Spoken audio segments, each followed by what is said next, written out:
Good afternoon, everyone. So it's 2024. We made it. For those of you who were concerned we might not make it into another year and into another election year, here we are. Well, hopefully we're going to be gathering in a lot of prayer for America, for the church, for families, for freedom. That it is my heart's hope that we're going to be wrestling things out in prayer this year, not with one another, but with the Lord, that we're going to believe with great faith that we're still going to get that revival that we've been crying out for, that we are going to see signs follow those of us who believe, that we're going to see healings. I had a vision not too long ago of a bonfire, and I saw a bunch of people walking up to this bonfire and throwing prescription pills in there. And what that said to me in prayer was that the call to activate our faith for healing and depend on the great physician is now awakening in the people of God. And that just simply means that instead of relying on the doctors and the nurses and the medical field, we're going to go to God first. And so I believe we're about to see that this year.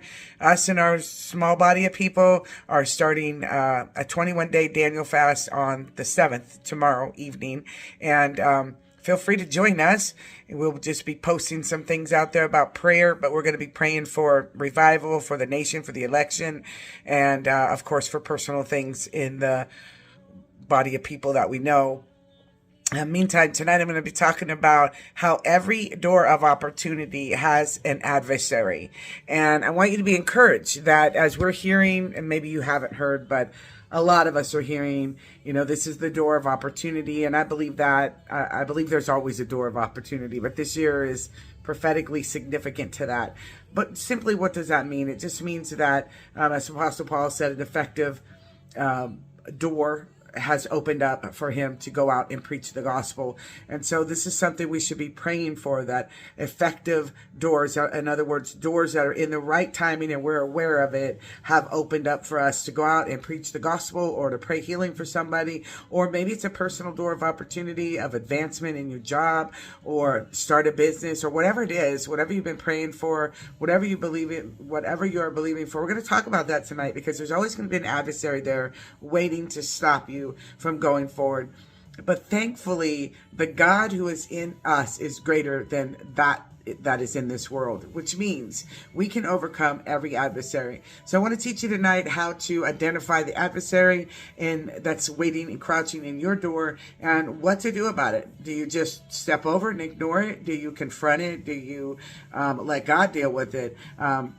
Well, you got to recognize what it is first before you can do anything with it. So tonight at 6:30, back at the podium. I've been out for a month, pretty much just taking a sabbatical, and looking forward to being with our people tonight. And so if you don't have a church to attend to, we invite you. We're definitely a warm, loving environment to come and meet Jesus. And so God bless you on your Jesus journey tonight at 6:30, live on YouTube and Facebook, as well as in person.